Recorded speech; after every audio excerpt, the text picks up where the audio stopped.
Lady of Mount Carmel. Very popular sa atong simbahan. Labi na sa atong mga Pilipino tungod kay ang uban gihimo naman nga anting-anting ang brown scapular, no? Kay moingon ang uban magsulob ta aning brown scapular kay maura bay gipromise ngadto sa visionary nga si Saint Lucia nga whoever dies wearing this scapular will not go to eternal damnation or eternal fire. Mao nang uban maniguro og sulob sa brown scapular. And do you think it will bring you to heaven kung isulob-sulob lang na, no? Sulob-sulob lang na ba nga murag wala lang. Basta kay ako lang ning gisulob para sa akong protection. Kana usa na siya ka sacramental, no, nga gitawag sa atong simbahan.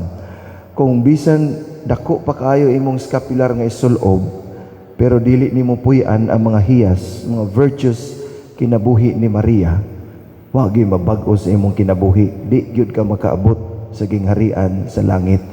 Basin moingon ang uban kampante nako kay nagsulob naman ko niini, no? Kaabot na gyud ko sa langit, ka mao man ni gisaad sa mahal nga birhen sa Carmen nga kung kinsay mo sulob ini dili mo adto sa impyerno. Niya nagsulob ka ni ana, padayon ka nga ng libak, padayon kang mangaway, padayon kang manglupog, padayon kang manaot sa imong isigkataw, aw imong pagtuo langit og impyerno. Impyerno gyud, no? Kay mura ra nagdekorasyon ba?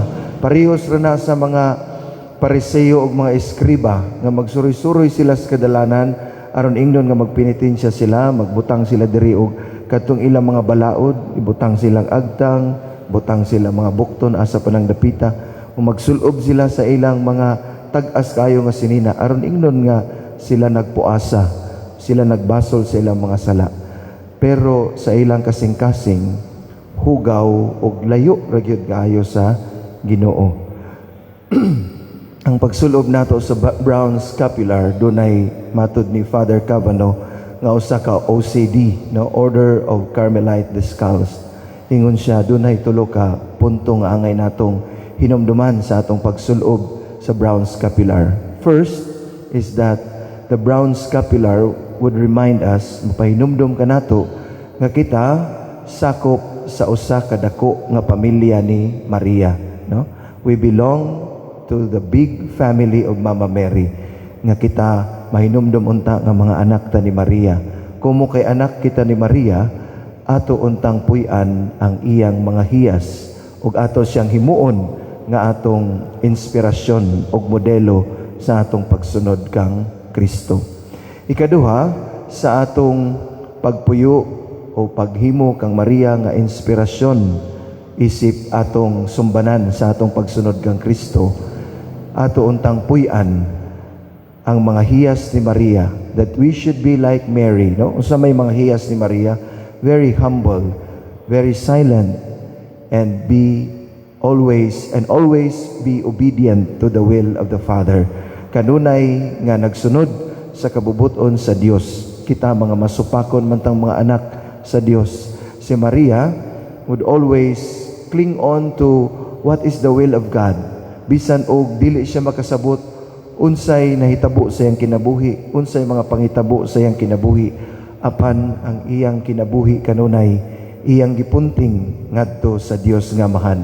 That's why ang kinabuhi ni Maria, although there were so many sufferings, daghan kaayo og mga pagsuway, daghan kaayo og mga dili maayong panghitabo tungod sa iyang pagdawat sa iyang misyon nga mahimong inahan ni Jesus, panpadayon si Maria nga iyang gisunod ang kabubuton sa Ginoo. Mao gani nang iyang tema sa iyang kinabuhi, thy will be done. Ang imong pagbuot Ginoo mao'y matuman sa akong kinabuhi.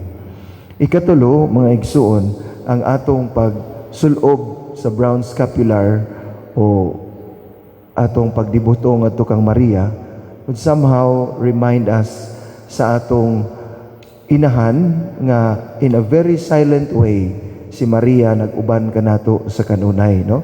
Matag sulob nato sa brown scapular o matag ang uban isulob paganing rosaryuhan, no? Magunsa man ang pagsulob sa rosaryuhan nimo, mahikog lang kay katuog nimo, may pag-imo ng hubuon unya imong gamiton nga magrosaryo ka. Ang uban magsigsulob og rosaryuhan para kuno protection na usaon man pagprotektar nimo kun lagi rosaryuhan ra na nga imong gisulob sa imong lawas.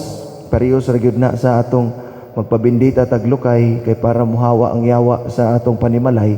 Unya ang nagpuyo sa panimalay mao may mga yawa, hindi gyud muhawa ng yawa sa panimalay, no?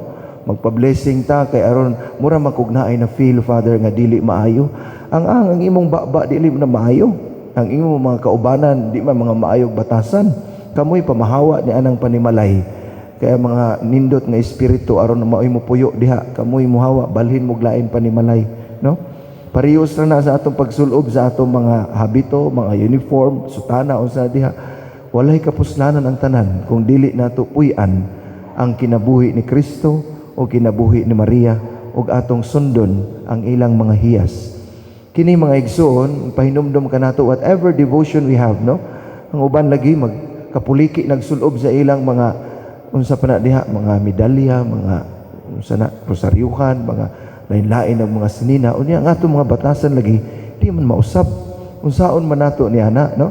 Na kung magsulob ta og habito, magsulob ta og uniforme, magpahinumdum ka na nato nga kini sila miyembro sa mauni mo na o pareho ba ning ilang hiyas ni Maria mo nang why mo sunod namo sa among grupo, no? Nganong ing-ani ra man mi kagamay, Father, nga gampo biya mi kanunay, nagsulob biya mi sa among uniform, mga mangtas mo mong dagko, mga maldita mo mong dagko, ng inyong mga batasan wa may mga ayo. Mao nang why mo sunod ninyo mga tigulang na Rabbi Father, mamatay gyud ng inyong debosyon, mamatay gyud ng inyong gipuy-an tungod kay wa may inyong makabig kamo ra sab kita-kita ra sa dire. Lain na naman ta dire nga grupo kay murag wa naman nilami, maghimo na sa taglaing grupo, kita na lang sa dire, no? Hangtod kita-kita ra gyud, kamo ra gyud. Other people di sila ma-inspired sa pagka-inspired ana number 1 ang atabian namong silingan. Sa pagka-inspired nato niya na number 1 na ang libakira, maldita kay na di ta mosunod anak nila, no? Mao na mga igsoon gipahinumduman ta sa mahal nga Birhen Maria. Moingon siguro ang mahal nga Birhen, kadaghan na kog piyesta, Our Lady of Mount Carmel, Lourdes, Our Lady of the Sacred Heart, Our Lady of Fatima, mahal nga Birhen sa Inahans kanunayng Panabang, Nuestra Señora de la Paz y Buen Viaje, no? Daghan kayo kog title, pero mukaingon siguro ang mahal nga Birhen kung makasulti pa, wa gyoy ni puyo pang akong nakita pareho sa akong kinabuhi nga mihalad ko o misunod kong tinud-anay kang Kristo. Mao na mga igsoon, ato ning pamalandungan og maayo aron atong himuon nga inspirasyon ang mahal nga Birhen Maria sa matag adlaw nga tanan sa atong kinabuhi. Hinaot pa unta.